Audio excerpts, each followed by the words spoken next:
All right. Damn it. All right, everybody. Welcome. It is Monday night. It is a Spork of Ice and Fire, your gift of a Song of Ice and Fire from us here on the panel. I don't know. I got to come up with something better than that. I'm Scott with Sporking News Podcast. Tonight, we are going to be discussing the Tower of Joy incident.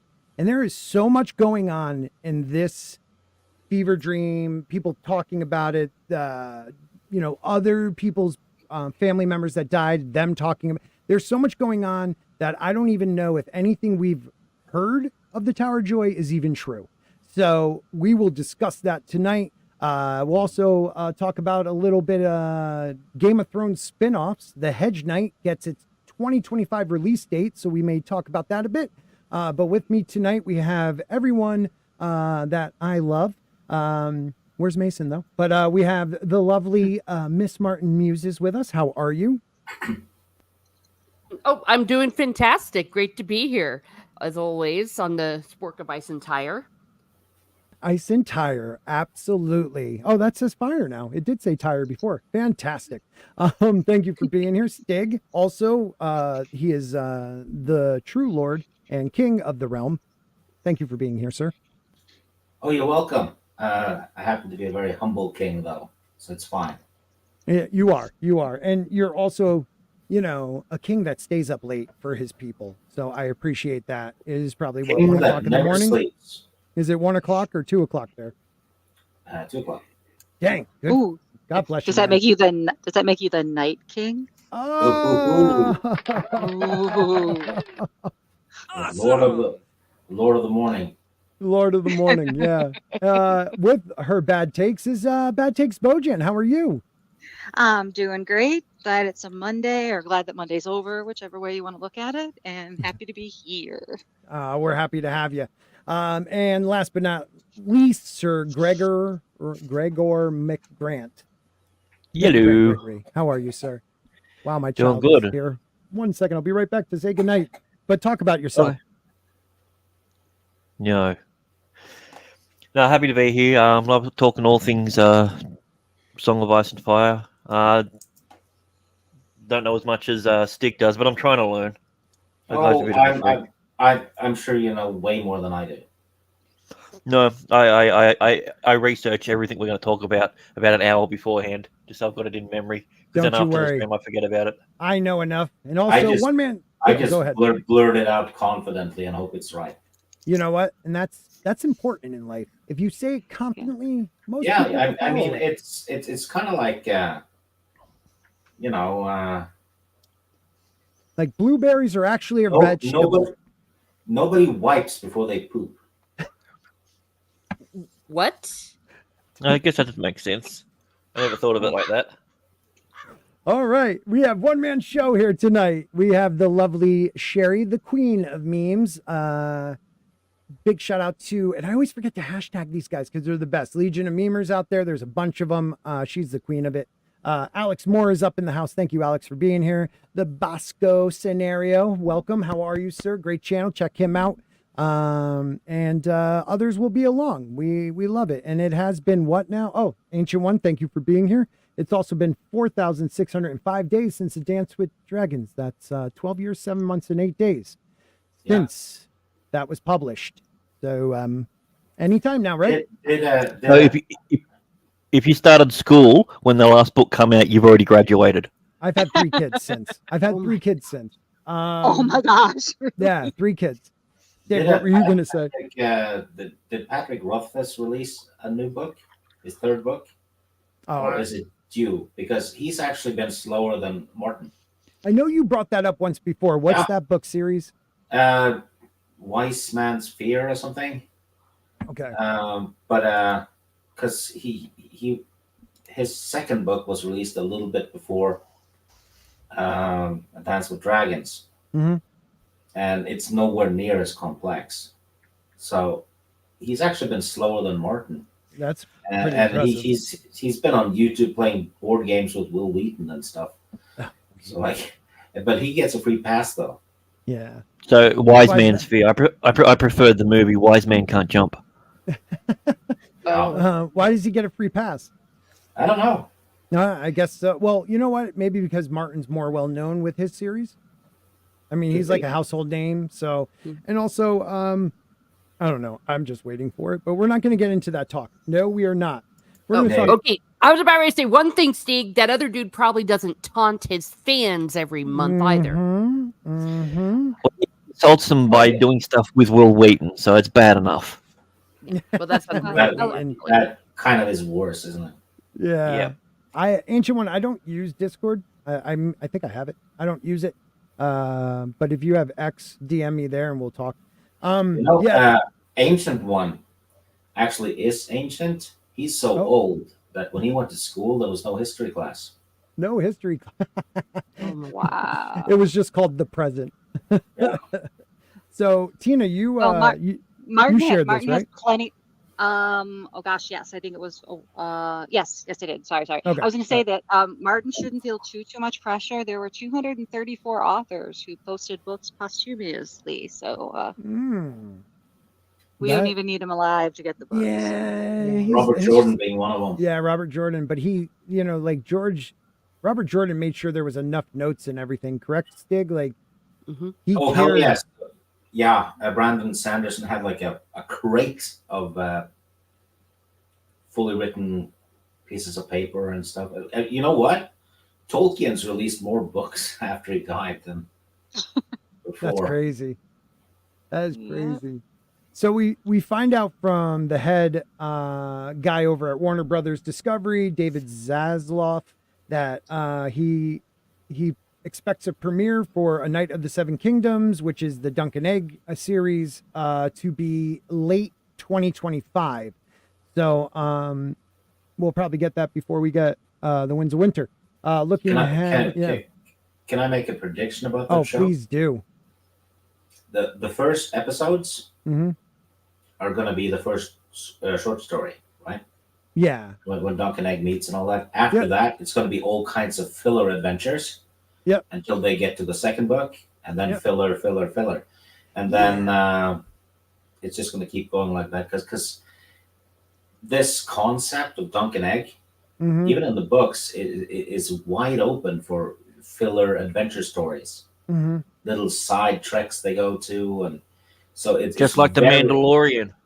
Yeah, it's actually very TV show friendly. Well, we're gonna get like Dunk is a tall, white, goofy guy, and Egg will be like this bald, fat Asian, trans Asian or something like that. So think an ancient version of Mice and Men. Yeah, I mean the thing that does suck is we only have 3 novellas. So I mean, and the next one's supposed to be really like I've been looking forward to the next one as much as I've been looking forward to The Winds of Winter. Yes, because it's going to be Winterfell stuff being revealed. Yeah, the She-Wolves of Winterfell, like where all the men either were dead or too young to become like rulers. That all the women are scheming, and it's supposed to be really good. But we imagine being like the only guy at Winterfell. Well, we might find out old Nan's history. Yeah, because you get shagged rotten up there. Oh, you know it. Yeah. You know it, those dirty northern girls. But yeah, I think we'll find out like who is like Hodor and the real story of Nan. Is Nan, part child of the forest or anything You like know that? what? Maybe. George Martin said that in the books, one of the main characters, or uh, a character we've seen a lot, is a direct descendant of Dunk, Mm-hmm. and I think maybe it's Hodor. Well, I believe it's Hodor, and I believe it's old Nan knocked boots with Dunk because she's old enough. I mean, if you think Oh about my it, Dunk. God. Well, she is. I mean, Dunk was around 50 years prior. When was? I'm just trying to imagine old Nan having sex. Oh yeah, she was a young Nan then, though. Yeah, Yeah. but she No. could still do it. She was that good. Yeah, she was. Yeah, good. I know.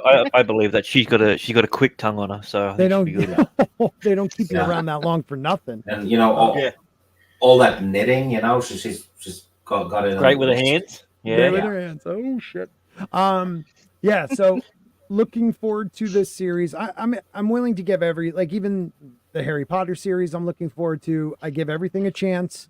I am not going to do what I did with the House of the Dragon because I was already talking junk about that before it came out. And I did enjoy it, even though there were changes and stuff like that. But I have come to the realization that there is a book universe and there is a show universe, and there are definitely different things. So like Harry well, Potter, you- Duncan you- Egg, shit like that. You kind of have to do that, but when the show universe contradicts the show universe, that's when there's a problem. Okay, so there's a show universe, which is the show multiverse, and then there's the book universe. Yeah, There we go. Yeah. Oh We got it my now. Gosh, my head's starting to hurt. Stay Well, I'll tell you confused. what. Maybe this is Oh, something what- positive. That Mm. I've heard a lot that whenever we get like the Hedge night or the final story of it, that it's going to reveal things that we need to know for the main story Yeah, of A Song of Ice and Summerhall. Fire. So maybe this is portending that Martin does have a release date because he wants Winds of Winter to come out before this. I hope. Or Oh, sweet or- summer child. or there's or he's finished the She Wolves. Yeah. That Could he do, has yeah. to. Tell me you're doing has to. Duncan Egg and you're not even. You have 3 little books out. I mean, shit. Like, if you learned anything from Game of Thrones, please finish your stories. I'll be happy if he releases the She Wolves of Winterfell.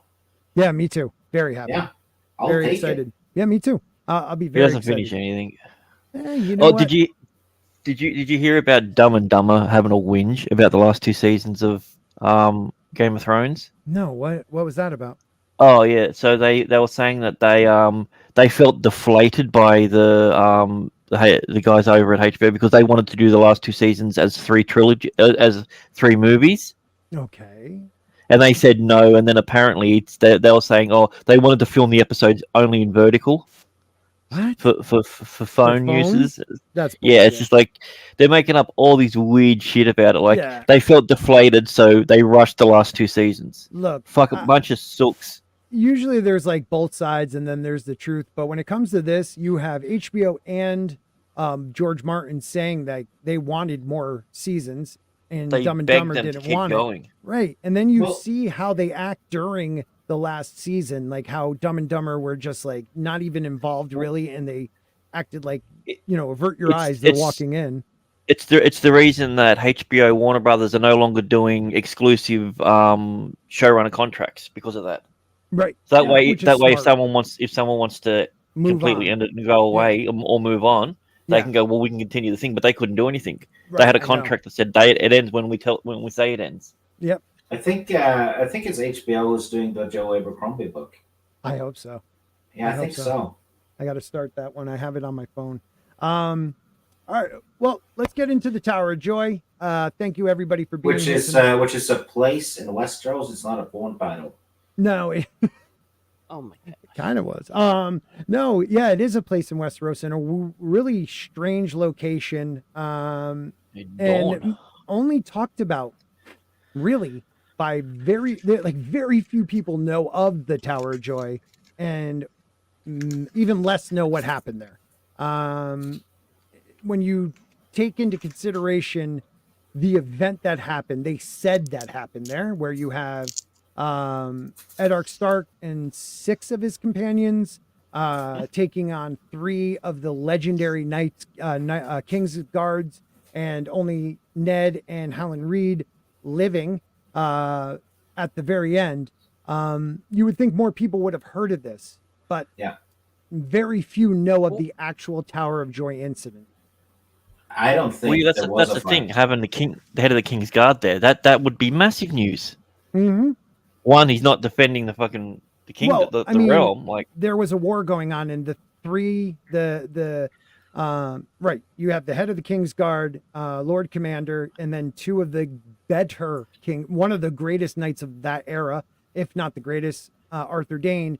And then you also had another great knight, and not all 3 of them were out of the war completely. I mean, wouldn't that just itself be news? Yeah, it was Oswald Went. Yep. Sir Arthur Dane. Yep. And Hightower. Hightower, the White Bull, yes. Yeah. I think that theory about Mance Rayder being Arthur Dane is spot on.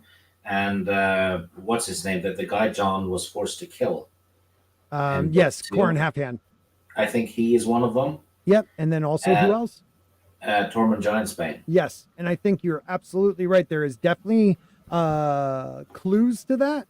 So who's Tormund? Who's Tormund? Let me look. Hightower.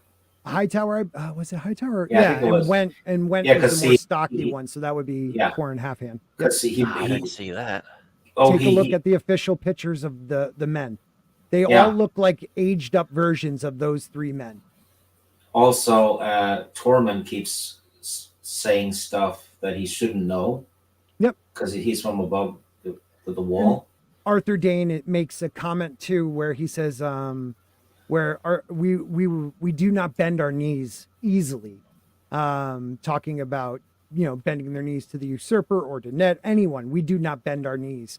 And then the only other time you hear that in the story is when I think it's Torrin, right? Giantsbane is saying that about Mance Rayder. So there is clues that this wasn't a fight to the complete death. So we can go over it and really look at what happened. Because maybe Corin Halfhand is Halfhand because what's his name? Howland Reed fucked up his hand when he was trying to kill Ned. You never know. Maybe. I mean, maybe there definitely was a fight, but was it as much of death going on as we were told?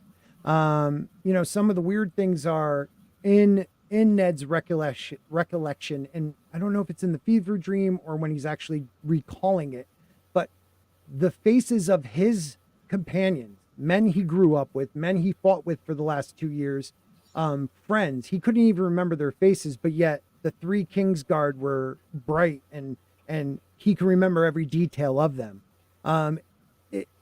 There could be a very dark theory here, but we'll wait for that part to the end. What's up, Boosh? And Zax is here, guys. Ancient One, thank you, everybody. Mr. J is here, thank you. So we will go over it. I was hoping I'd have all the quotes ready, and I X'd out of it, and now finding those quotes again has been hard. Control-Shift-T opens up your previously closed tab. I tried it, and I must have closed just it. Just keep hitting it. Control-Shift and just keep pressing T. Yeah, we got a show going on, though. I gotta do the show. If you can find, all I need is Ed Arc 10, that part where he talks, and I think I have most of it here. I wish I could just open that up. Ed Arc 10, it would have to be his grandfather, for Jory's father, was buried far to the south. Martin Cassell had perished with the rest. Ned had pulled the tower down after. Yeah, no, there's something before this. Where the actual fever dream's happening. Ned had pulled the tower down afterward and used its bloody wounds to build 8 cairns upon the ridge.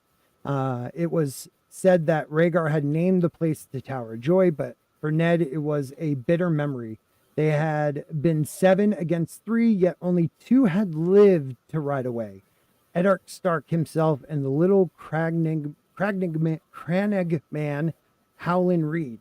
He did not think it omened well that he should dream that dream again after so many years. So I missed like the beginning of the dream, I think. I wish we had it somewhere. Anybody? Help me out, please. Maybe we could find it, but I'll try to find the fever dream I'm so looking we at can the actually moment. read it. Okay. And if anybody out there in our world has it, that'd be great. Edark. But what he's talking about is Edark's remembering what happened. Now, anytime someone brings up the Tower of Joy or even Jon's birth mother, things like that, Edark crushes it. He will not allow any talk of it. You know, when there's been times when Catelyn first started out and people whispered about it, even talking about Ashara Dane, which we'll get into. Those people never talked about it again after Edark found out, and he actually would get loud and livid with people, which is a telling thing about what happened. There's also that septa that Tyrion ran into that Right, like who had she a could have C- been. She looked like Lyanna Stark, and she also had a C-section scar. Yes. Yeah, there's parts of that I can easily see too, because it said Yeah. only, okay, well, I was going to talk about that later, but we could talk about it right now. There's the part I just read where only 2 lived to ride away. Now, I think that is significant, but you know what? Let's just tell the story first. So for people out there that don't know what the Tower of Joy is, during Robert's rebellion, you know, before the rebellion, there was a moment where Brandon Stark rode down to King's Landing because he believed Rhaegar kidnapped his sister Lyanna, and he demanded Rhaegar to come out and bring his sister and fight for her honor. Well, Rhaegar was not there. Rhaegar took Lyanna to a place called the Tower of Joy, which is in the northern section of Dorne near the Red Mountains. Because of what happened, Brandon and his group that went down there, Brandon Stark, the eldest son, Edark's older brother, all their fathers were called to meet with the king and, you know, pretty much take blame for what their sons did. And Aerys, the Mad King, said that they were treasonous and they were trying to kill the prince, which is a treasonous act. And the fathers, everyone was going to be executed. Some said, okay, you can call for a champion to fight in your name, which Edark Stark did, or I'm sorry, not Edark, Rickon Stark did. He wanted a battle of, what do they call that again? Shit, I'm blanking. What like the Red Viper did. It's for Tyrion. It's combat. I will Trial be by your combat. champion. Trial by combat. That's it. Yeah. Yeah. So yeah, I will be your champion. Yeah. Trial by combat. So Rickon Stark said he wanted that, and he chose himself to fight. And Aerys chose Dragonfire. He decided that he had to fight fire. And he put a fire under him and hung him up, and while he was hanging there burning, Brandon was put in a choker and a sword out of reach. And if he was able to get to the sword and cut his fathers down, the gods would approve of what happened and dismiss what they did and allow them to go home. That's what Aerys said. And if not, you know, he would die trying. Well, Brandon died trying, choking himself to death while watching his father burn. And the others also died. So then they called for the head of Ned Stark and Robert Baratheon. Still wondering why they called for Robert's head, but they called for their heads. And Jon Arryn, who was the Warden of the East and the Lord of the Eyrie, said no and raised his banners. So he was the first person to raise banners in rebellion, and actually had to fight a rebellion within his own lands before he was able to actually join the actual Robert's rebellion. Robert went back to the Stormlands to call his banners, and Nedark had to go up the coast.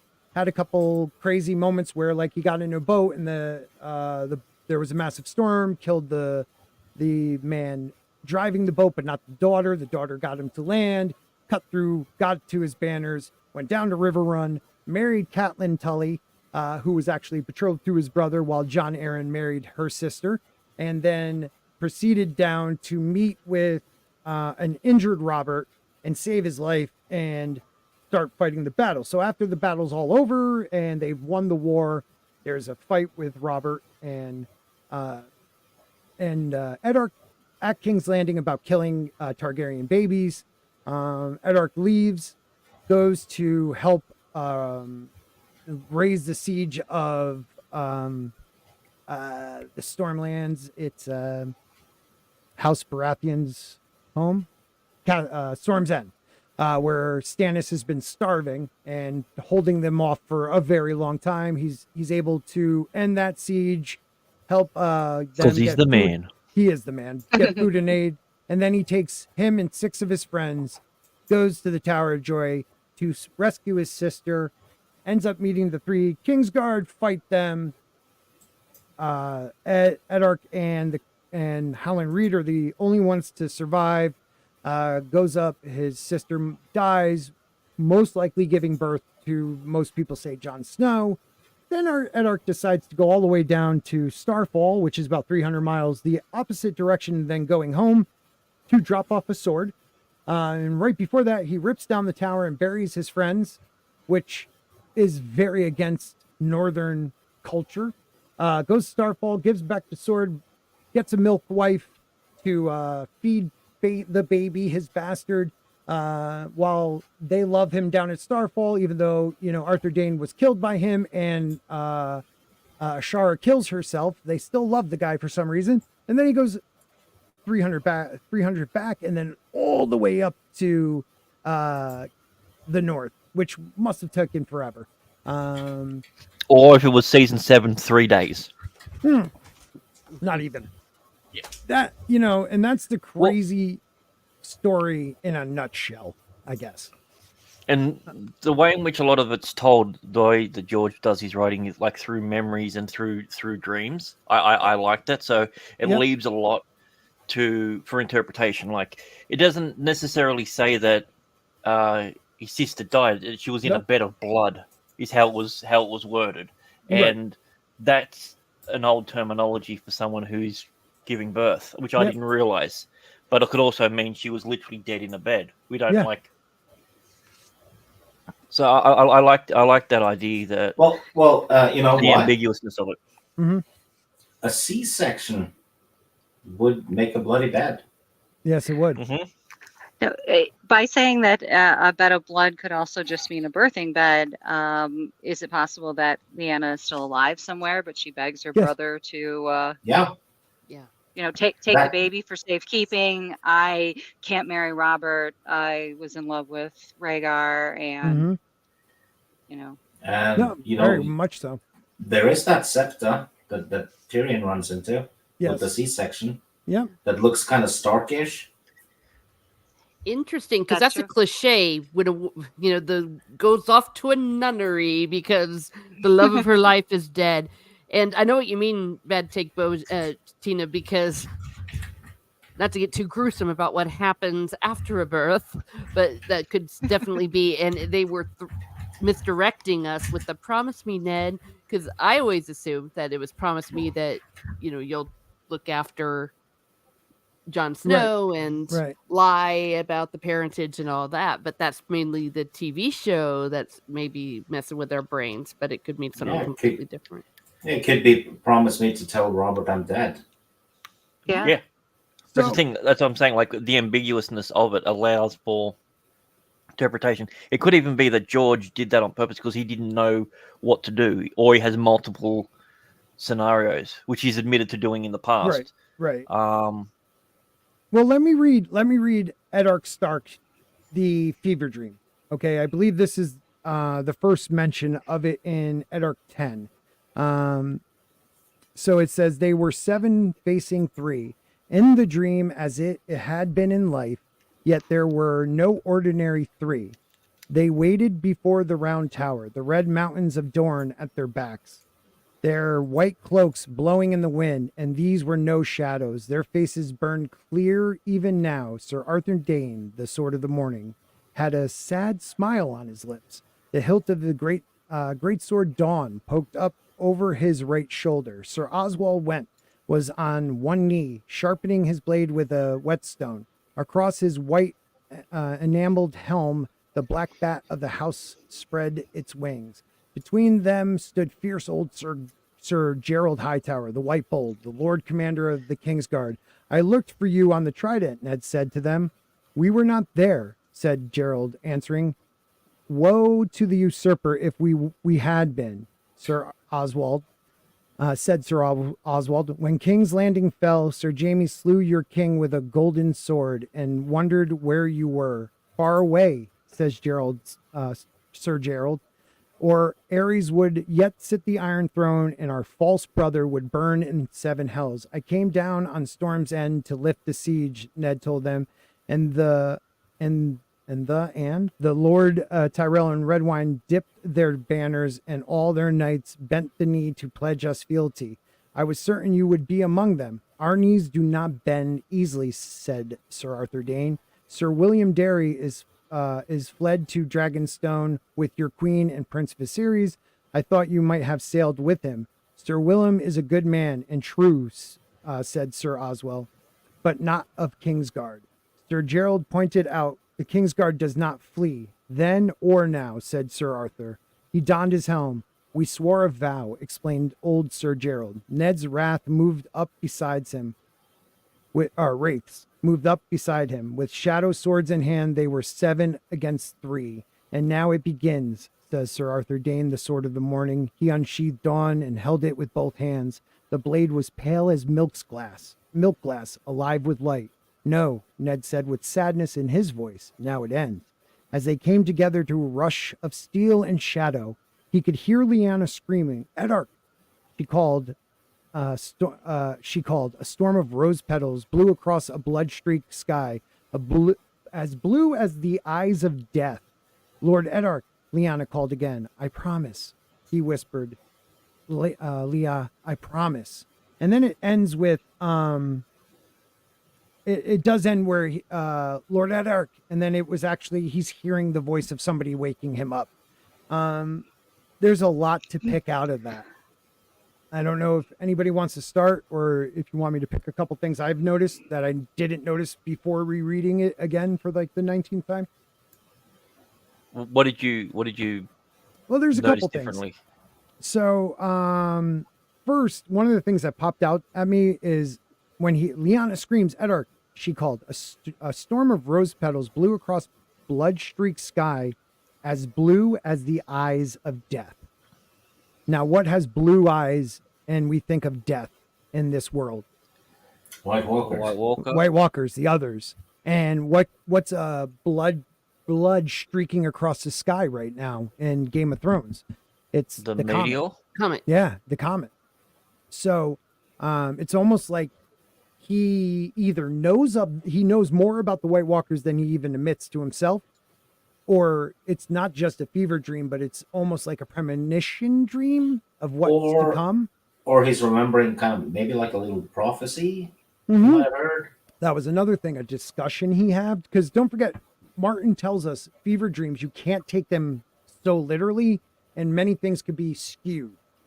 So, his sister might not even been dreamers. Yeah, that's what I'm saying. Like that could literally just be a meeting that happened there, because it's really weird that he would take the time to destroy the tower. Why?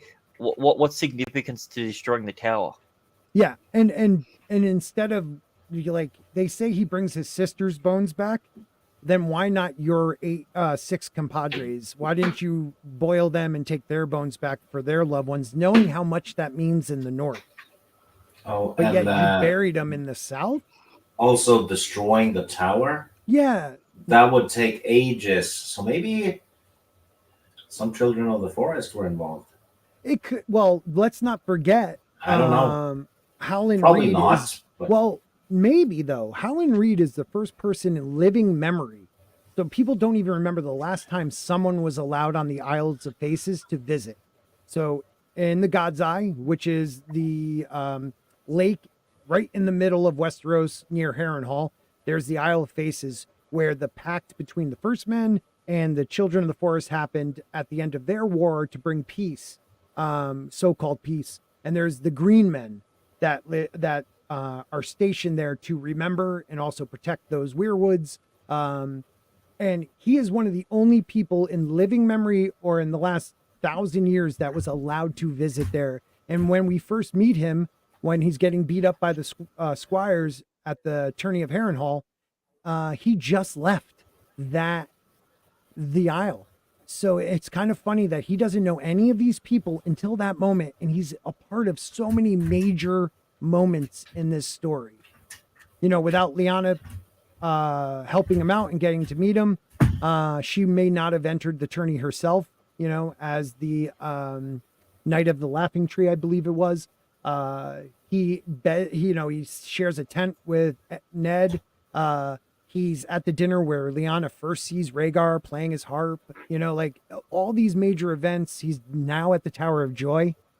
And we do know from another quoted part, which I wish I can find, if it was not for Howland Reed, Ned always said Arthur Dayne would have killed him that day.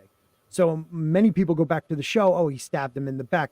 Let's just say this. If there was 2 people left against Arthur Dayne, he's not going to let that one other person out of his sight. Arthur Dayne was the greatest knight of the era and a master of the sword in battle. I believe Sir Howland Reed. What did Ned do with his body? Whose body? With Reed's. Howland Reed lived. Oh, he lived. Okay, that's right. Howland Sorry, Reed is Dane. I meant sorry, Dane. Dane. Yeah. We never know because it says he buried his. Well, does it say 8? How many did it say he made? I just read that a minute ago. Those what do you call those things? When he ripped down the tower, it's 9. He made 9. Oh, Karens, you mean? Karens. What are Karens? Well, they want to see the manager usually. Because it said 9, so yeah. But if you have 9 and it was it's a pile of stones. Okay, so you know when you bury body not underground, but maybe ground level, but you bury it under stones. Okay, I got you. So there was his 5 companions, and I guess the 3 Kingsguard and then his sister, maybe that would be the 9. I thought it said 8. But he took his sister back with him. Well, right. I think it said 8, so it would have been that. But do you think Rhaegar would have left her there with no midwife, no maester, nothing? Well, let's find it because I'm so unprepared. Sorry, I'm just that's why I was literally that's all I was thinking about. I was doing the math, I'm like something doesn't add up right. So unless you said 8 and I heard 9. Mm-hmm. Right. I mean, how did they perform a C-section without a maester? Even imagining what a C-section would be like at that time period. Anyway. Even if there was a maester there to help. I mean, was it Rhaegar takes his own sword, brings the baby out? Rhaegar wasn't there. Right, exactly. And she couldn't live long enough for one of the Kingsguards to have done the same thing, no matter how much there had to be professional people there. Well, what about a red priest? They one? never bring it up, though. They never bring. Yeah, because I don't know about her. She might be tied to Arthur Dayne through some of those theories. True. I like what Sir Booksage says, and thank you for being here. I am convinced there is a couldn't bring the bodies back, not a wouldn't reason. There may be. Or maybe there's nothing in the damn graves. Well, that's another thing. But he would have had to make more than just the ones in the theory that, the Kingsguard are still alive theory. Like those 5 friends, or not even all of them were friends. Some were, Brandon Squire and, just Bannerman. They weren't going to change their complete life just to protect Jon Snow. Now I have a dark theory that he killed them all. Oh, yeah. He made a deal with Dane and them and killed, other than Howland Reed, he killed his own men to keep them quiet, knowing that when he finds out that, Lyanna was married and had a baby with Rhaegar, knowing Robert would kill them, he turned on his own men. And that's why he blacks out, they say. He doesn't remember anything, really. Taking down the tower, he doesn't remember any of that part. It's because he went into a dark place, or Howland Reed helped him forget with magic. Or maybe he warged. I don't know. But Howland Reed is said to have rescued him or saved his life. So maybe it was through some kind of diplomacy. They were going to kill all of them, and then Howland says something, and they spare him and Ned. Well, I believe 5 were killed, and I believe maybe even if there is the theory with like Corrin Halfhand and Torrin, and it kind of has to go with that. But even if they were killed, the White Bull and Went, Arthur Dane maybe using Howland Reed, maybe because he was a magic user. There's not many magic users before the birth of the dragons, but he was a magic user, and I think he got that power from going to the Faces Vials. They said he could, breathe in mud. There was so many descriptions of what he could do. Actually, I do have also, reed is a word for red. Mm-hmm. It might be significant. I don't know. You never know with that one. But when they talk about him in Bran 2, A Song of Ice, or Storm, A Storm of Swords, he could breathe mud and run on leaves. And this is Mirror Reed telling Bran, I believe. He could breathe mud and run on leaves and change earth to water and water to earth with no more than a whispered word. He could talk to trees and weave words and make castles appear and disappear. So who's to say he didn't make the Tower of Joy disappear? This is how. Yeah, that's a hint. Yes, I think so. Also, it's interesting that Mira Reed, who doesn't look at all like her brother but looks more like Jon Snow, was born in the same year. Yeah, as Jon Snow. Yeah, there's a lot to say about same that one person, too. confirmed. And we'll get to that. We'll get to that because that is a big portion of what the Tower of Joy could be. I think there was a twin birth. If there was, yeah, that's literally what I was going to say. Do you think it was a twin birth? Yeah, it could be. Now the Reeds, the Danes and the Reeds are first men. So are the Starks. Now, this could have been Mira Reed. Oh man, we're jumping so far ahead because there is a reason why we were going to go there. And I like this. He brings Dawn back, but not Dane's bones. I found that weird too. Yet he does prepare his sister's bones. And who helps him prepare that? Like, there had to be more people at the tower than just the ones we hear about. Now, let's say Ned and Arthur Dane come to, let's just say he does kill Arthur Dane. Okay. Somehow he wins. Howland Reed does something to help him and he kills Arthur Dane. He doesn't bring back the bones, yet he decides it's that important with a new baby to go all the way to Starfall to bring back Dawn. It just doesn't make sense. He could have gone back north and then sent it with, a bannerman and, trumpets and all that shit. But no, he brings it back and after bringing it back, Ashara Dane supposedly kills herself and he is held in the highest regard. Highest regard, yeah. Named the Lord of the Castle, Lord of Starfall right now, the young Edark Dane, Ned Dane, is named after him. So something had to happen, and people kind of just pushed that aside. Well, that's a major point. Let's not forget. There was two factions in King's Landing before the war. There was the Mad King's men in court, and there was also Rhaegar people in court. People that supported Rhaegar to overthrow his father and become the king, or just supported him way more than they would support the king. When the war is over, everyone talks about how Robert Baratheon is very forgiving of people that fought on Aerys' side. But he is not so forgiving for anybody who supported Rhaegar. It's not said, I was going to say, yeah, because he's almost bloodthirsty in that regard. Yes. Cruel, and so... anything to do with, the killing of Rhaegar's children. Like, he was happy. He wanted them dead. His wife, dead. Let the mountain do what he wanted and what the other guy, forgetting his name, do what they wanted with them.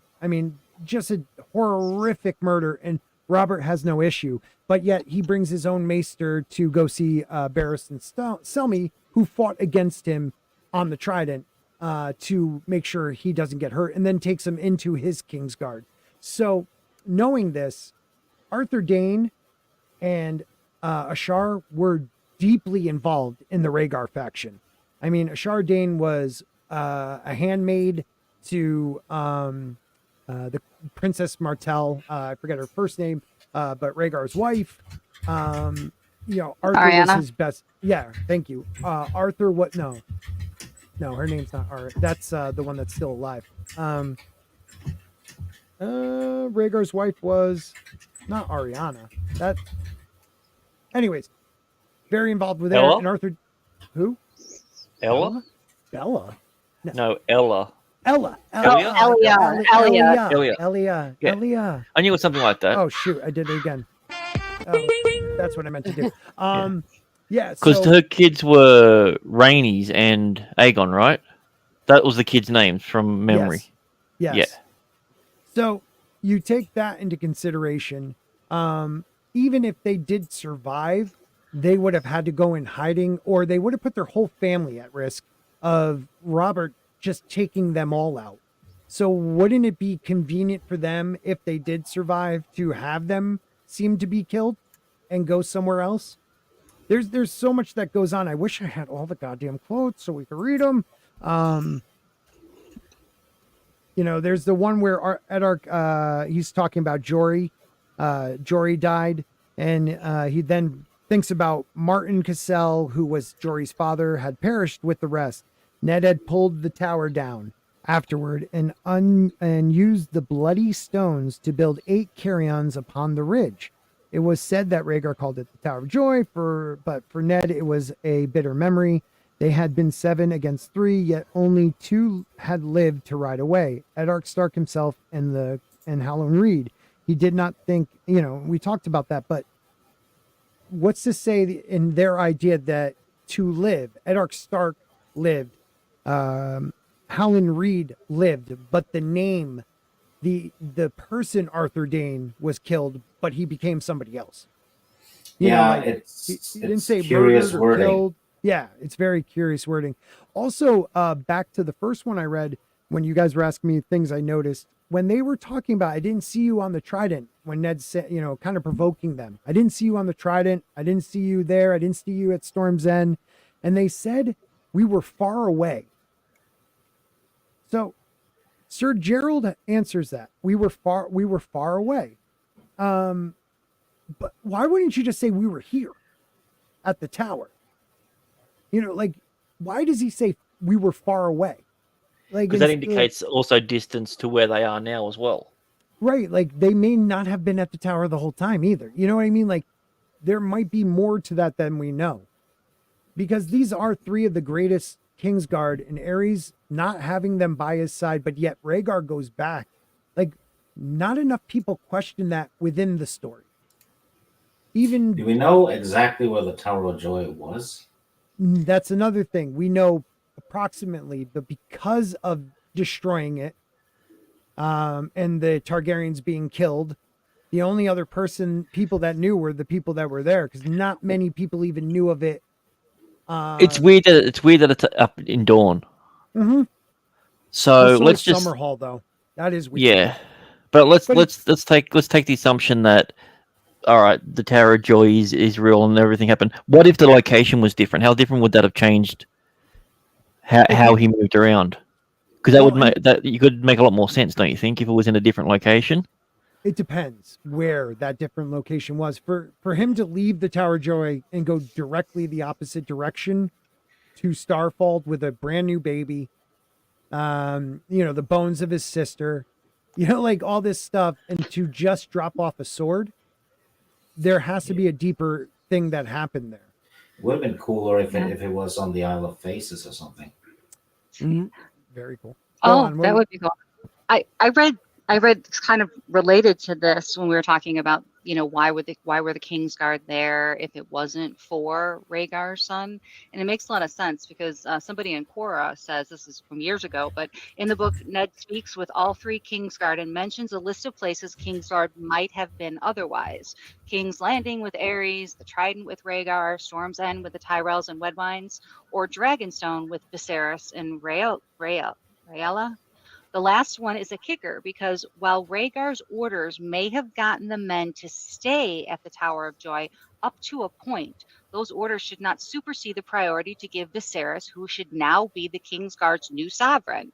They all know that Aerys, Rhaegar, and Aegon are dead, but they aren't with Viserys. Why aren't they with Viserys? Because whoever is at the Tower of Joy is more important in the chain of command than Viserys.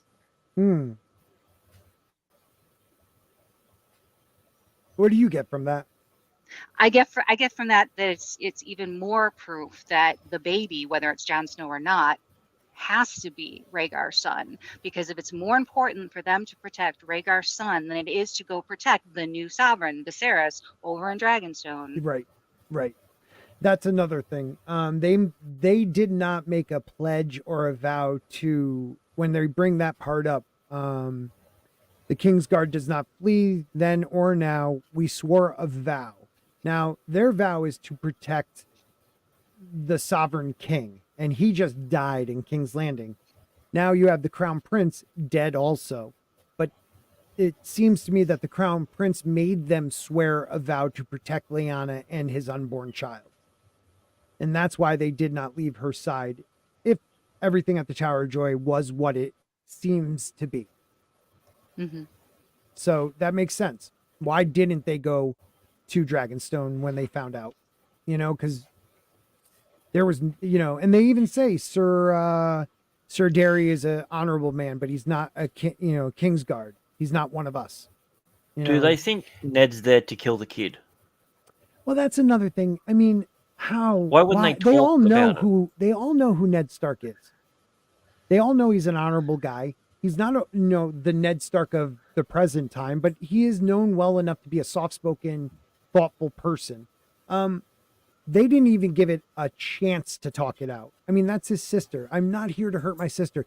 We will put down our swords. Let me just go up and talk to her. Like three of you, just me walking in. And why were they standing outside? That's another thing. Like, did they know they were coming?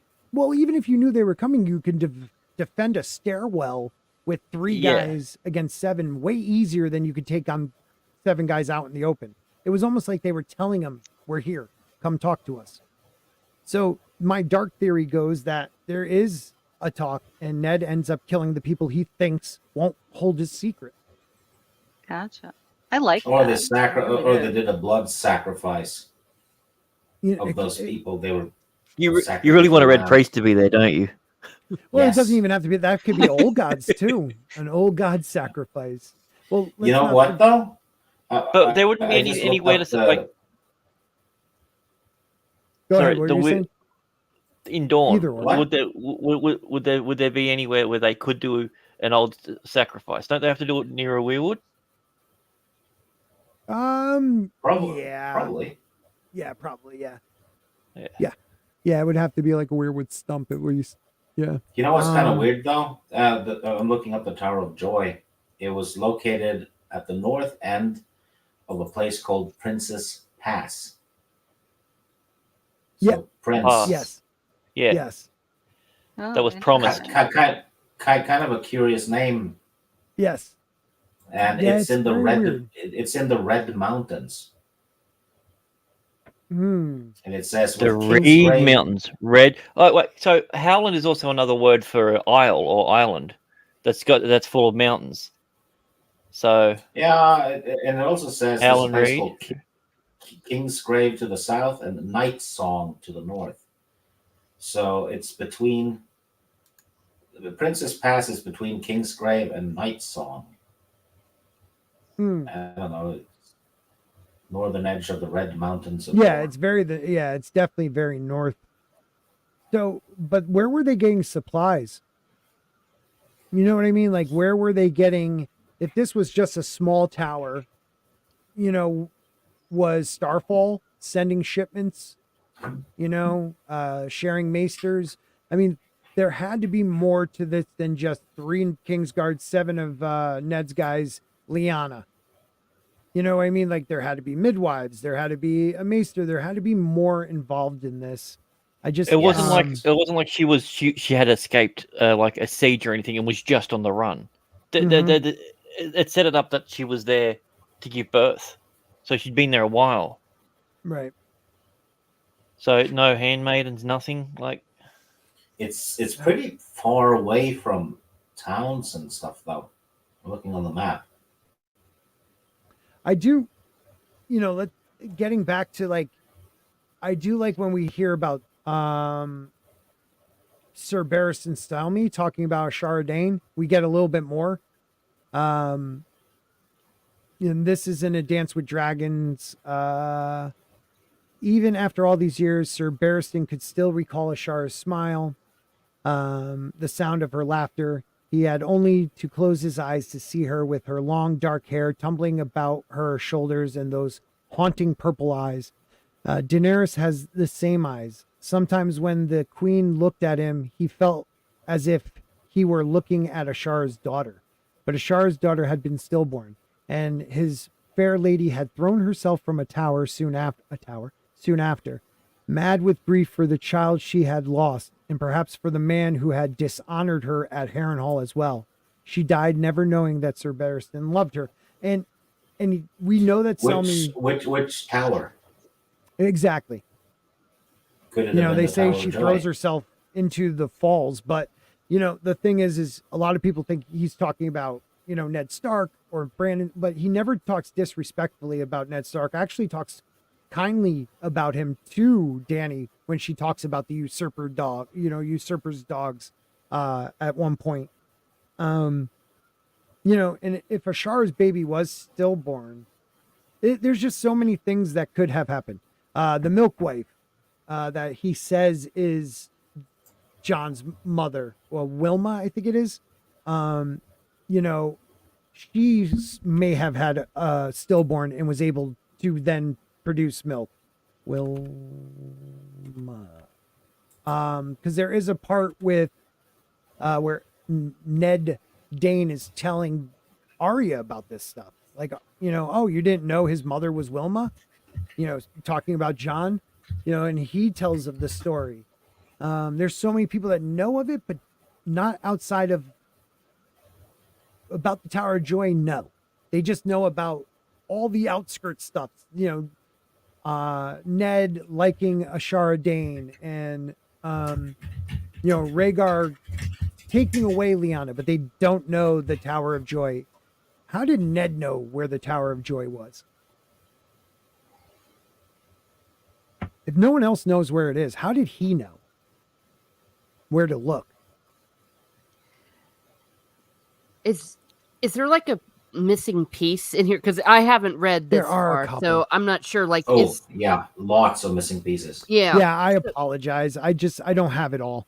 No, it's all right. I'm just curious because if that's all the information we have, I hate to say this, or we're going to get something like what we had in the TV show, where suddenly we just get the real story the way it was supposed to be. Yeah. See, I think Benjen knew, because the youngest siblings are always together and scheming on shit, and they don't talk in front of the older brother or the older sister. They always stick up for each other. So if anybody knew Lyanna loved Rhaegar, it was Benjen. Well, he was the only Stark in Winterfell when she was supposedly kidnapped.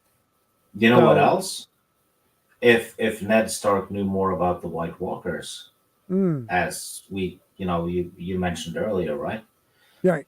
That might be why he sent Benjen to the Wall. A lot of people think Benjen even went to the Wall on his own because of that. Yeah. Yeah.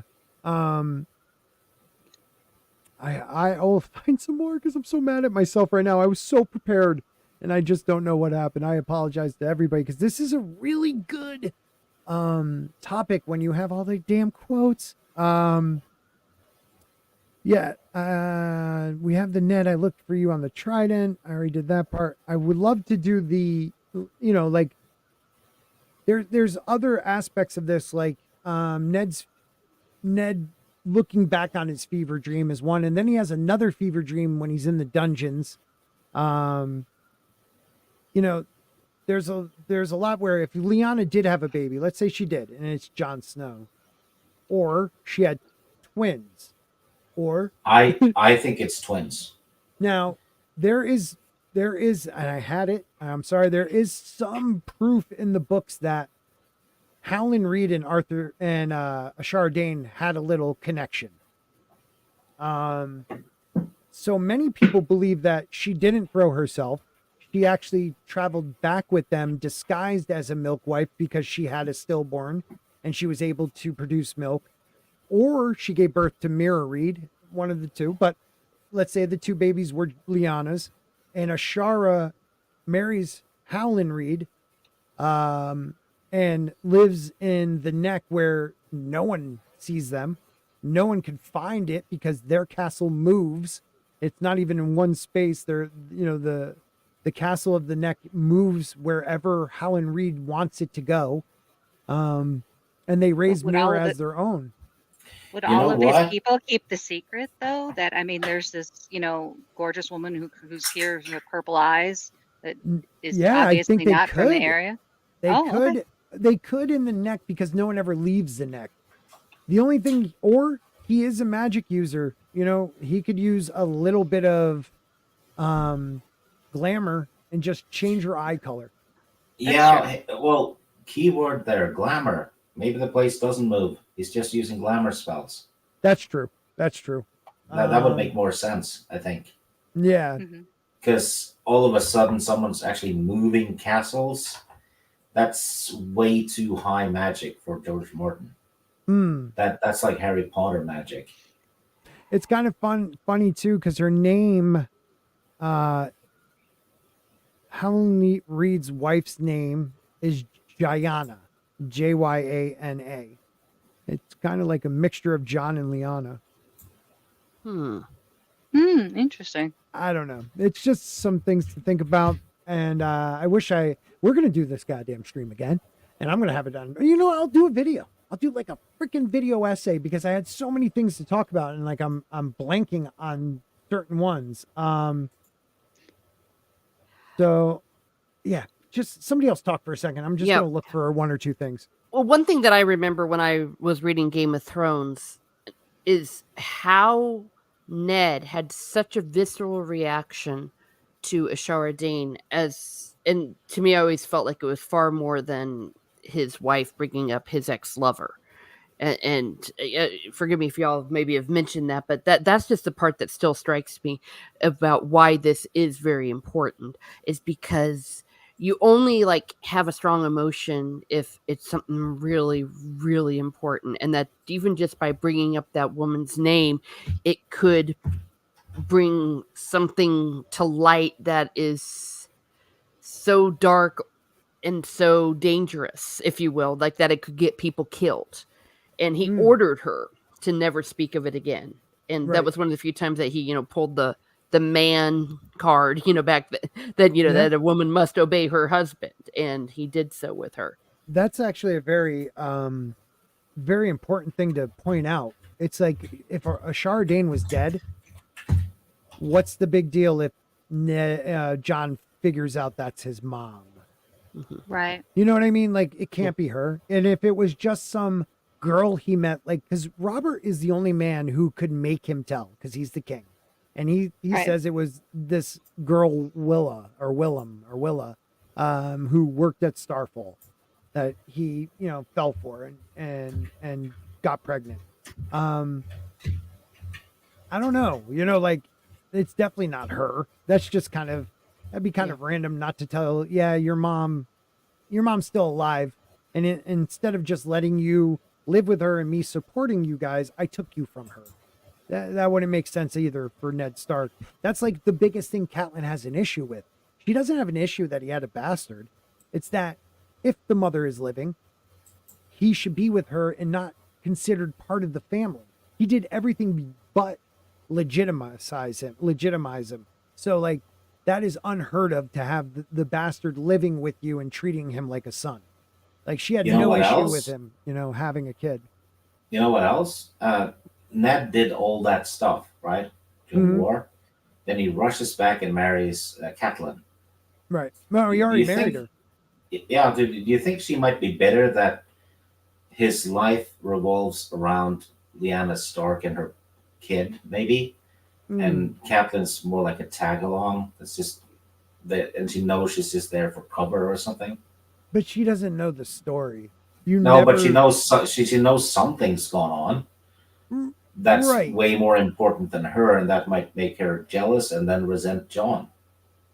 Well, I think what makes her resent John the most is that Ned treats him like a true-born son when he's not, and she fears what happened with the Blackfires. Like she even brings that up, and I believe her and Cersei believe it's Ashara Dane's child, even though the reports were a stillborn. Or well, Sir Barristan Selmy believes it was a stillborn. And he was kind of a stalker when it came to her, so he would probably actually know. But the rest kind of think it was Ashara Dane. So I think she's just mad that the kid is there as a reminder all the time. Could they have made certain that Selmy believes it was a stillborn because they know he's a stalker? Maybe. Well, Yeah, to just put him off the scent. Yeah, that could be. You never know. I don't know. Yeah, as far as Catelyn goes, never underestimate the power of a jealous woman. I think it really is just as simple as it is. I promise you, it's as simple as it is. The fact that her husband screwed someone else and then gave her the humiliation of bringing him to be raised in the home. It's like if they just left the bastard out there and not brought him in, it hurt her female pride. Period. Yeah, most likely. I wouldn't trust Catelyn with the secret. If I were Ned, oh, hell no. Oh, hell no. He was probably more than happy to let her think it was just because he screwed someone else. He would never tell her the truth. He was definitely smart not to. He was 100%. definitely smart not to. Because she reacts. You never know what Catelyn Stark's going to do. You'll know what she's going to do, whatever the opposite thing that Ned told her to do. Mm-hmm. Yeah, probably. You also have Lady Dustin. She brings up that Ned returned the horse that she gave to her, new husband that went with him. Went with Ned. He returned just the horse, and in the Barrowlands, they were the first of the first kings, and they take burial very, very. It's very important for their culture. And for him not to return his bones after he followed them for 2 years in war and then died somewhere in Dorne where they weren't supposed to be, and he doesn't bring back the bones. Like, there's a lot of weird reasons. Like, that just makes no sense. He didn't bring back, he took the time to rip down a tower, supposedly, and then build these carons. But yet, he could have easily have, boiled these people up and taken their bones. Like what he did for his sister. That one never made sense. It's more about a deconstruction project than preserving good faith between the houses. If he did take down the tower, the reason was so nobody else could see it. You know what I mean? But why? Else. Still, it doesn't make any sense. Because maybe there was a magical marker. Maybe someone's still living there. You never know. It's a lot of maybe there was all kinds of occult scribblings and shit in there. They just had to take down the whole thing, or maybe it was tainted, right, by something. Because maybe your red priest told them to. Your red priest, yeah. I don't know. Like, you're right, Shane.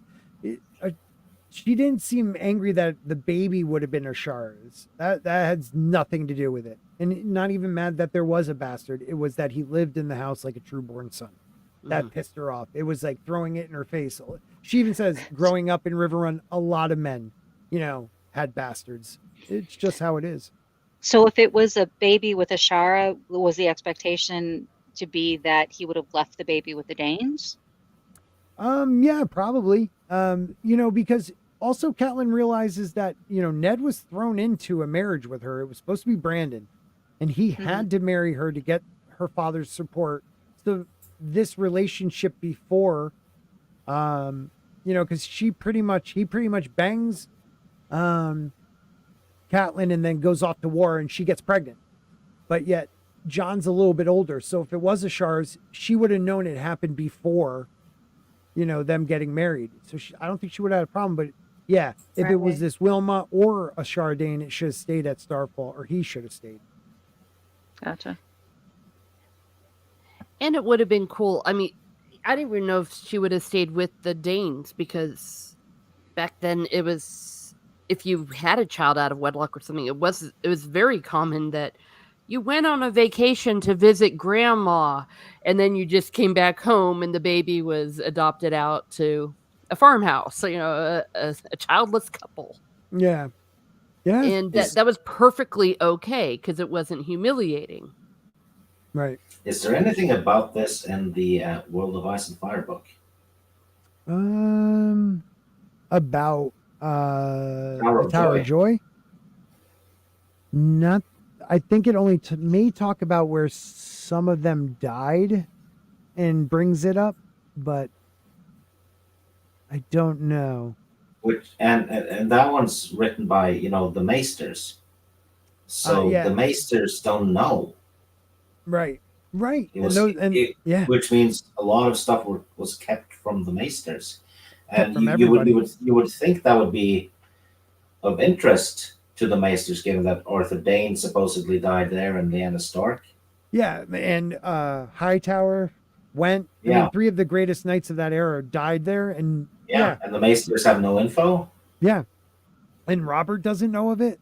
I mean, Robert talks to Ned on the way down to King's Landing about, what was that wench's name? And he's like, I think it's Wilma or Willima.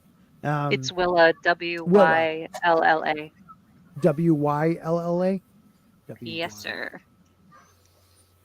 And Ned gets a little Willa the he brings it up.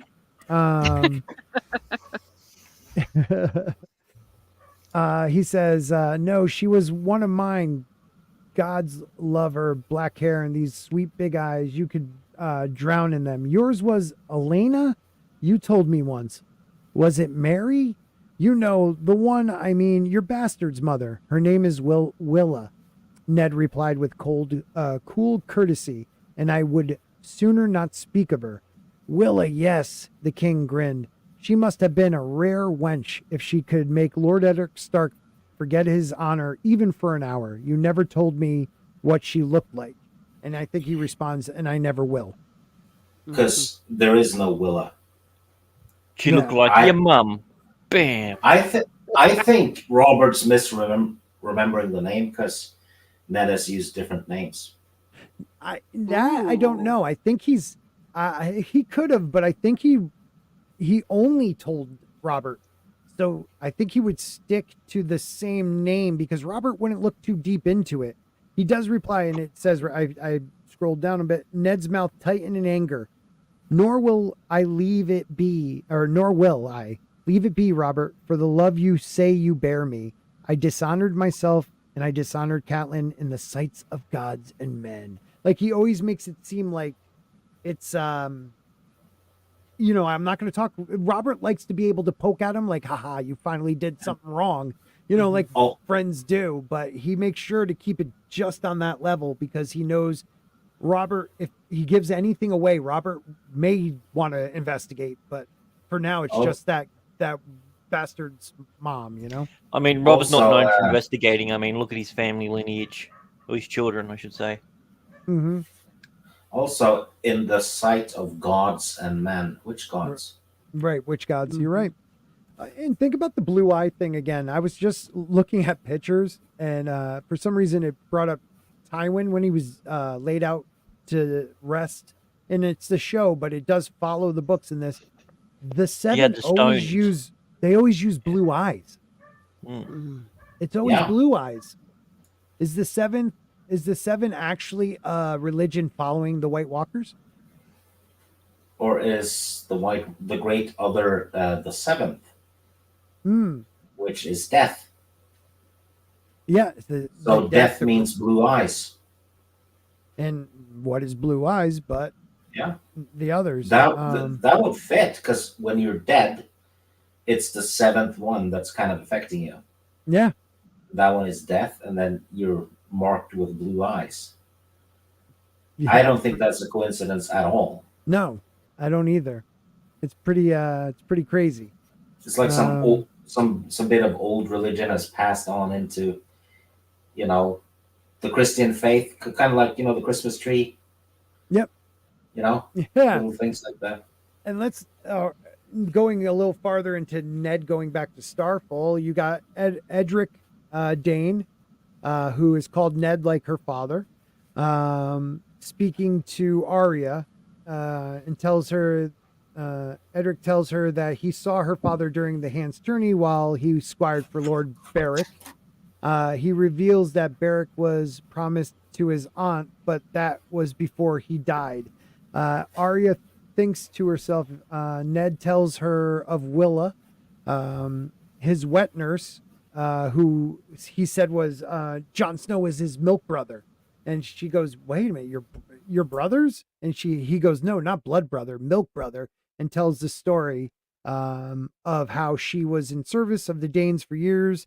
And Ned is surprised Arya doesn't know anything of her father, never spoke of Ashara or Willa, and that Jon doesn't even know his mother's name, because that's the story in Starfall, that Willa was Jon Snow's mother, who worked at Starfall for many years, and also, milk mother to the Lord now of Starfall. And that's why they used Willa, because she was able to be, if Robert ever decided to, research it, she was a real person. So he would be able to find out, okay, if there was any weird reason why Robert would want to.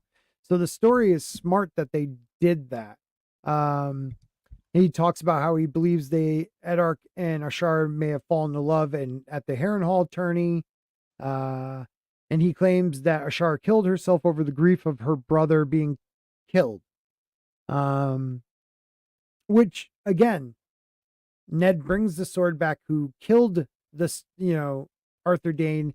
Then she commits suicide, but yet they all call the young Lord of Starfall Ned after Edark Stark, because they respect him so. None of that makes sense. None of it. Yeah, and her killing herself over a brother, no offense about brothers, but right. It's like, that's not the kind of thing that'll make you self-delete. Absolutely. I mean, unless you're a Lannister. Well, yes. If it's that kind of a brother, yes, I will grant you that. Yeah. Oh man, that's funny. Yeah, there's just so many different there's just weird things about this that don't make sense. Like, why wouldn't they talk it out? And again, the idea that they don't say, they really don't say everybody was killed. They just say Ned and Howland Reed lived. Actually, that was another thing that kind of bugged me a little bit. How was it worded? Only 2 rode off, or only 2? I'll read it again. It says, where did I put it? Give me 1 minute. I will find that somewhere. Only 2 lived to ride off or something? Yeah, it was this one right here. Hold on. So it says at the end of it, no, now it's the end. Where the hell was it? It does say that only 2 lived to ride off. I'll find the exact wording, but that's pretty much what it was. So only 2 lived in the story they cooked up? Yeah. And the way I read it is that, yeah, maybe only 2 lived, but like meaning their names lived. Yeah. But to ride on is a weird way of wording it. Right. You're right. Damn it. Where was that? I'll find it again. I've been trying to search for stuff so much that I've been all over the place.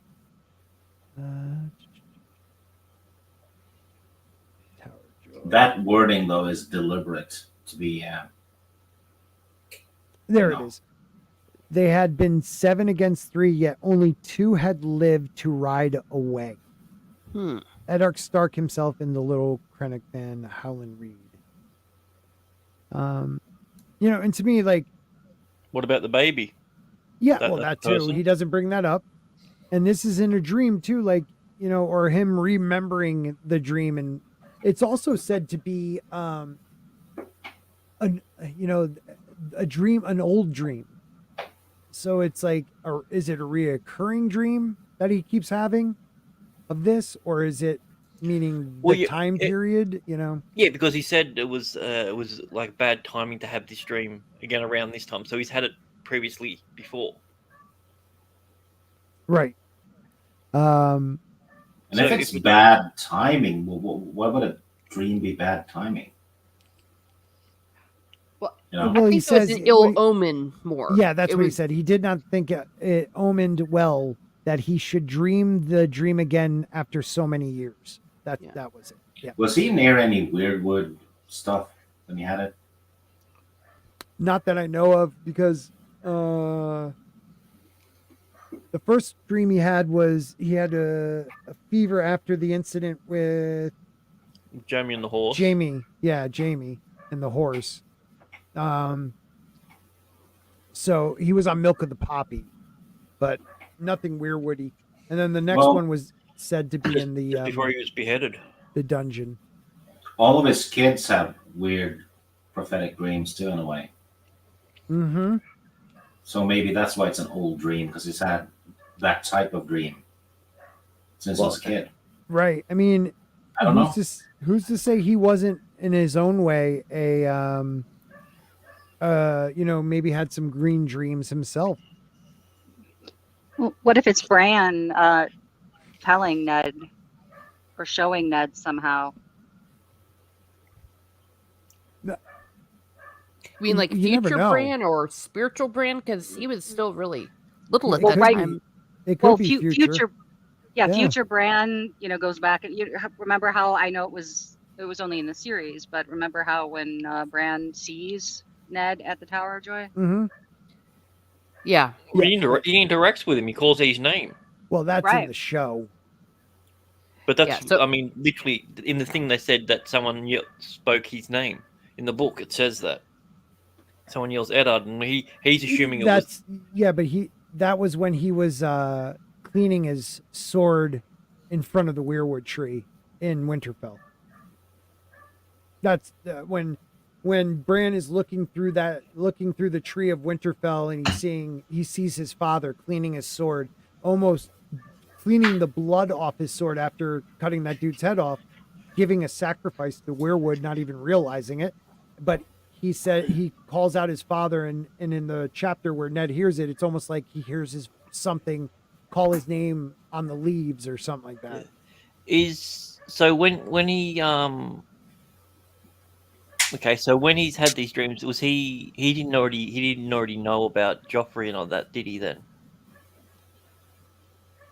He was still actively investigating though, because Yes. the only reason why I would say that it would be on his mind and he'd be thinking about it and everything is because what do those two things have in common? He's keeping secrets from very powerful people. Yeah. In both instances. So that's why he's like, oh, now of all times it's a bad sign because it's No, that's true. it's playing on his mind. Could be. That is true. God, I wish I had the other guy. I want to reread the fucking books again now. I know Damn it. the Tower of Joy is just something that doesn't make sense. It doesn't make sense in the slightest. No, it makes no sense. None. And There's the way they did it on the show is no. right. That was too straightforward. Right, because there is way too much that had to be there. There had to be more people there, not just Lyanna giving birth by herself, the three King's Guard, and then the 7 of them. There had to be either a midwife, maester, like they've been there for a year, so where were they getting provisions? People knew of that they were there. Yeah, and so- Rhaegar would have made certain Lyanna, if she's pregnant, that she had Mhm. some female servants with her. right. Unless they kidnapped her. Ah.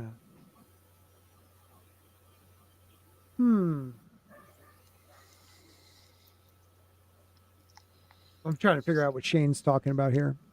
Shar was famous beauty from an ancient family. Yep, but Kat didn't agree with her. Well provided, a house nearby, well provided for. Father got custody if they wanted it by law. We saw Oberyn claim his bastards, and he had custody of the four of them, plus got more with his paramour. Yep. Willa exists. She was a wet nurse to Edric. Yep. She was a member of the Dane household, and she was a wet nurse to Jon in Winterfell until Jon was eating. You know what Wait a else minute. is weird? You brought Willa back? So Ned supposedly raised cairn stones. Yeah. Wait a minute. What? Those are huge because that's what they built Stonehenge on. Almost, those are huge standing stones. Right. Hey, Kat. Well, they're not. So yeah, that doesn't make any sense then. Right. No, Why would because how the hell did he raise them?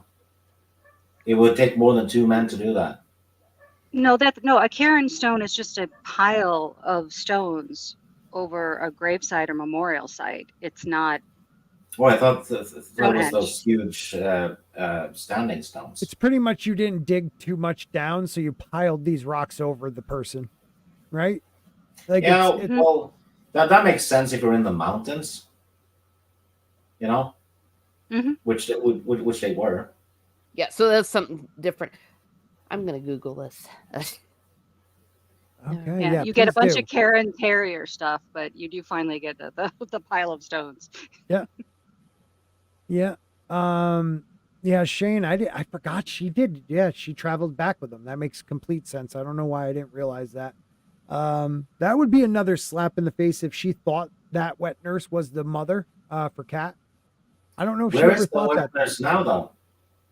Yeah, I have no clue. Where Shane, do you know Yeah. what ever happened? Do they ever even say what happened to her? That's a weird one. I never even Happened to who? Willa. Willa actually went back with Ned because she had to feed Jon. She was the wet nurse. So if supposedly she was also maybe the mother, maybe only Robert knew that, but like, wouldn't anybody be like, wait a minute, who's this broad? I'm trying to back? find a Was Ned reference. Dane Yeah. Ned Dane the same age as Jon? I mean, and they were milk brothers at the same time, or just Yeah. when Willa was done, she went back home to Starfall, and then was Ned Dane. Oh no, he just said it. No, She okay. went back to Starfall and was wet nurse to Edric. So yeah, because Edric is younger. He's a little younger than them, and maybe a year older or about the same age as Arya, I believe. Yeah, he's 11 yeah, or then it 12. would- Damn, Shane, you Then are it would make point tonight. sense. Yeah, so she went till he was able to eat, and then she left. Okay, all right, that makes more sense. But then again, okay, so I'm getting back to the faction thing again, because if Sir Arthur Dane and Ashara lived, Robert would have, I mean, they sided with Rhaegar, and either those people, like, their houses fell, they either got killed, houses fell, were blackballed.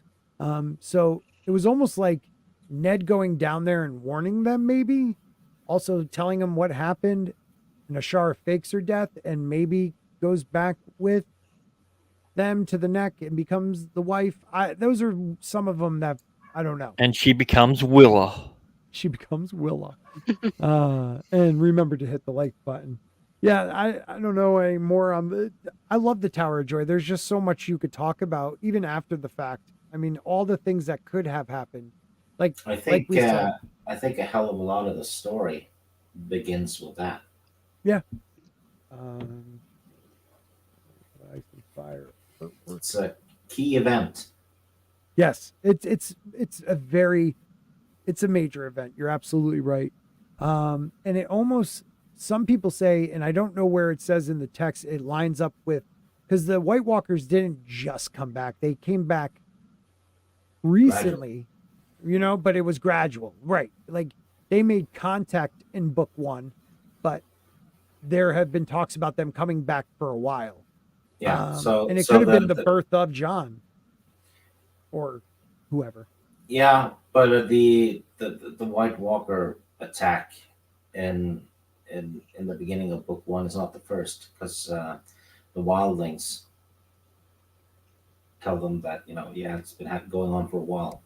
Right. Well, there's actually a quote by Arya in A Feast of Crows, where when she's Cat of the Canals, where it says he sang about some stupid lady throwing herself off some stupid tower because her stupid prince was dead.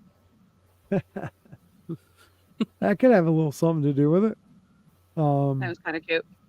Yeah, probably, yeah. Yeah, right. I don't know. She could have. There's a lot to say that we have no proof any of them are dead. They never found her body.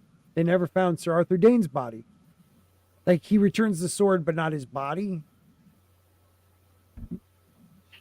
He was incinerated by aliens. Yeah, right? Like, but it makes no sense for the simple fact that, like, that's not as far of a ride. If you're going the couple 100 miles or whatever it is down to Starfall, you could bring back his body and his sword. So it's almost well, like worst case scenario, at least his bones. Yeah. Kind of Star Wars-ish. Think about it. Possible twin birth. And then, the sword is brought back. Anakin's lightsaber, right? Yep. Definitely. And here's just a couple things that they father and both sister have. kissing each other. I can see it. Oh no! Oh gosh. So things for, let's say for him being Mance Rayder, being Arthur Dane, excellent. Well, some people even say Rhaegar, but I don't know. Excellent swordsman, skilled in using greatsword, which is a big deal. He had the dark brown hair, which I think it wasn't in when he was younger, but Ashara had dark hair, so he was a good singer. Probably picked it up, playing with. Played the lute. Was the it same? the same? Yeah, the same thing that Rhaegar played. Keeps singing about tasting the Dornish man's wife.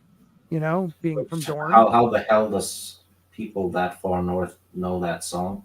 Right. Oh my God. Contradictory tales about his background.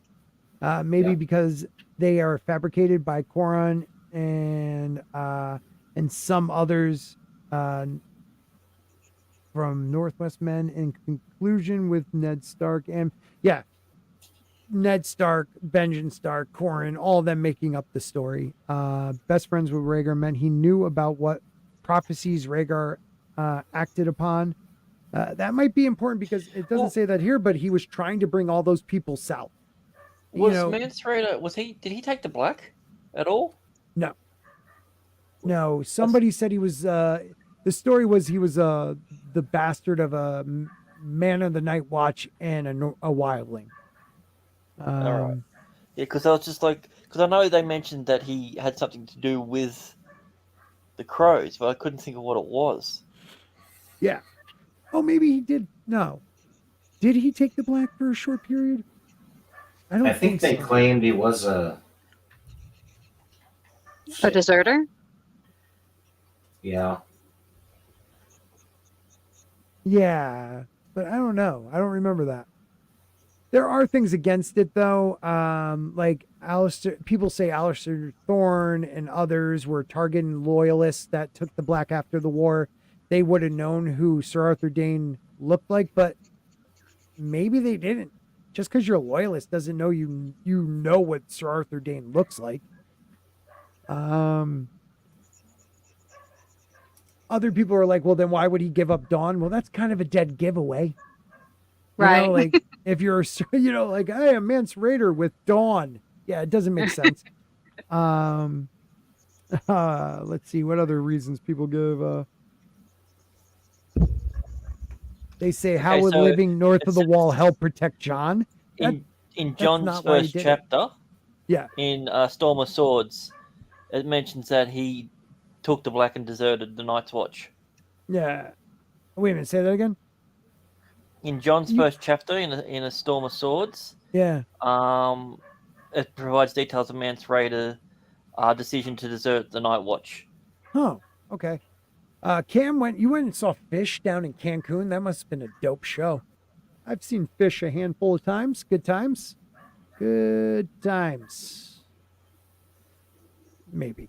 No, son of Rhaegar. No way Mance is Dane. I don't know. Yeah, he was Kate. I'm sorry.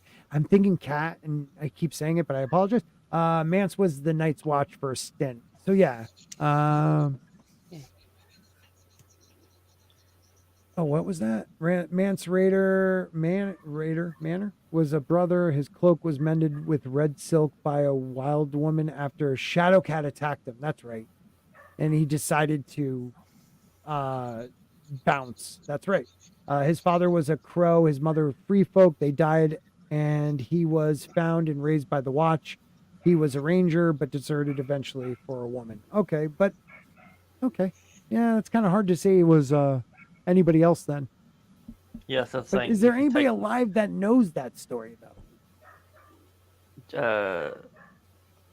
I mean, Because wouldn't like the Lord Commander Mormont Sure. like Sure. tell that?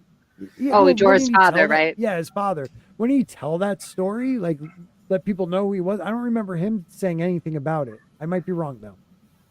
what about the Maester up there? I'm sure he would have said something. Well, Yeah, he's involved in the. He The would Maester- absolutely know.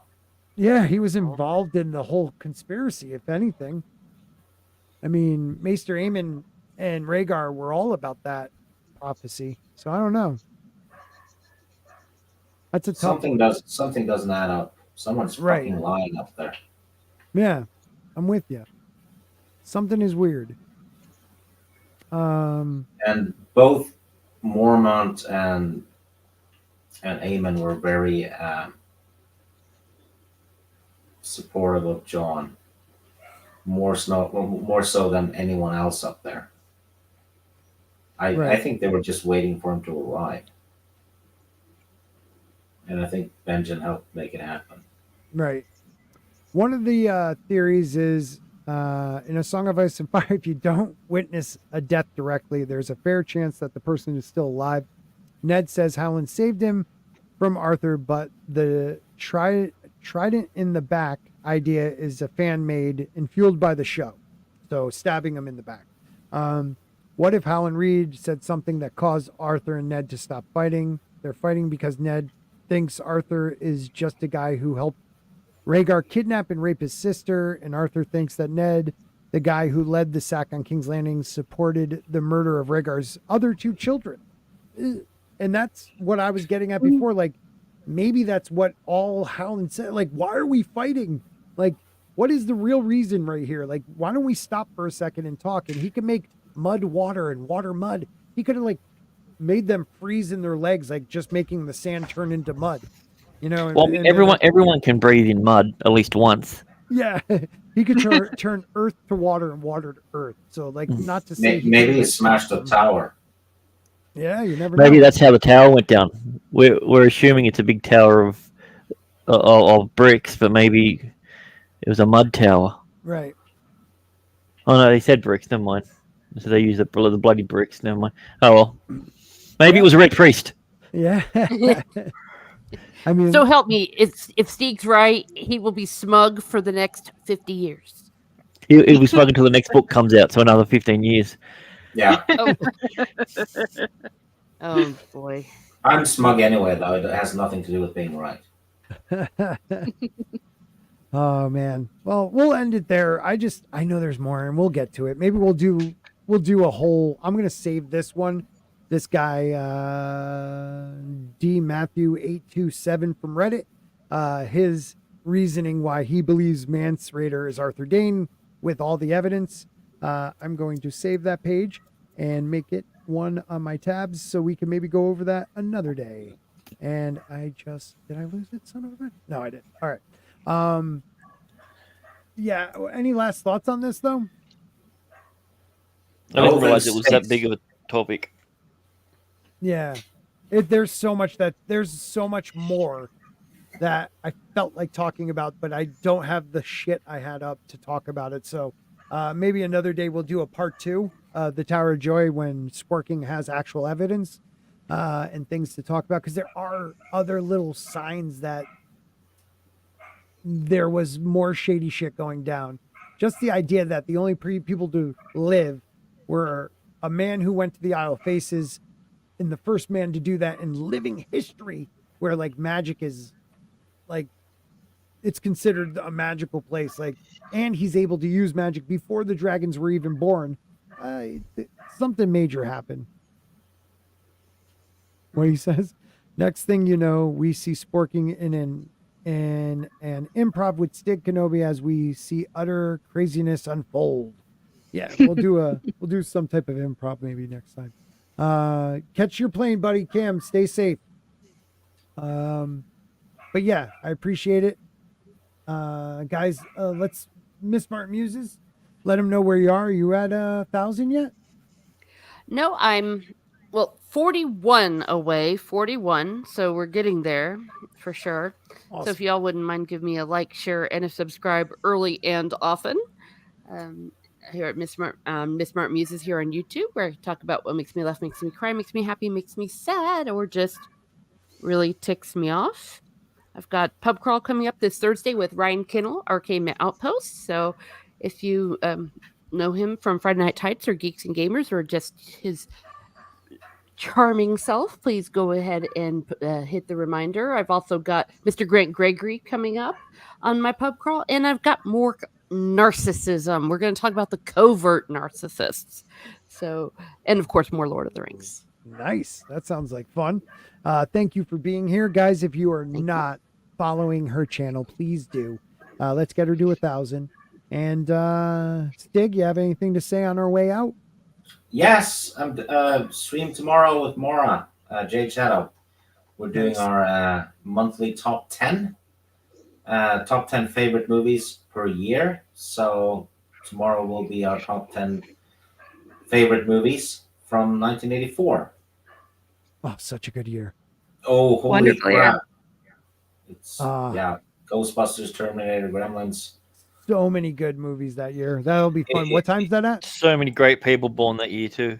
Yeah, losers. Millennials. When is that exactly? It's 8 p.m. Eastern. Tomorrow night? No, Wednesday night. What? Oh yeah, today's Monday. Duh. Okay, Wednesday night. I will be there. I will definitely check that out. That'll be fun. Thank you, Stig, as always, for staying up this late. I appreciate you, man. I'm itchy, sorry. Bad Takes Bojan. I've got 5 weeks left of the project from hell, and then I might do something with my channel after that again. It feels like it's been forever, but Nice. if you do want to follow me for the future, I'm at Tina Bojan at both YouTube and Twitter. Otherwise, you will find me wherever Sporks is, and I'm also on Vinny Art's channel on Friday afternoons at 5 Eastern. Good dude, that Vinny. Check him out too. And Our art book number 3, it's arrived from the printers and it's about to be shipped out to the backers. So I'm very excited. Can't wait to get it. yeah, that's awesome. And I just want to say, yes, time is a cruel mistress, Shane. I barely have time to do videos or even do streams anymore, but we will be talking about next week the change of schedule here at Sporking News Podcast, but don't worry because a Spork of Ice and Fire will stay on Monday nights. Mr. Grant Gregory, how about you? I've got just the usual full Aussie stuff coming up. Doing a bunch of shorts. Created another channel where I'm doing little theory videos on Song of Ice and Fire. So Share it in the chat. So the first video is why hot pie is Azora High. He totally is too. That's awesome. Yeah, definitely share that channel because I don't know if I'm I don't know if I'm subscribed. But yeah, hopefully next week I'll probably announce the change to my two panelists next to me. I am going to definitely try to do an aluminum spork tomorrow because, damn it, I miss it and I need it. That's why I'm cutting this a little shorter than usual and getting right to bed. So stand by tomorrow, guys, for hopefully aluminum spork, but I'm going to be changing the day of the week starting most likely next week. So hopefully you guys will be able to, it accommodates you also. But I thank everybody for being here. Channel members, you guys rock. Thank you for the support. This goes to you guys. Have a great night, everybody. Bye. Is that the right one? In the height of dawn, And the right one. secrets lie, a tale unfolds beneath the sunlit sky. 7 kingdoms tremble with anticipation as whispers of a secret birth pervade the nation. The tower of joy, so high it stands, guarding the truth with its haunted mask. Will the secrets be revealed or forever stay hidden in the past where they quietly lay? I couldn't end it there. That was beautiful, man. That was beautiful. I wanted everyone to hear that. Very cool. That is And if very you- cool. It was very cool. And if you want to be a member, there is the link in the chat. God bless you all. Have a great night. Stay safe. We love you.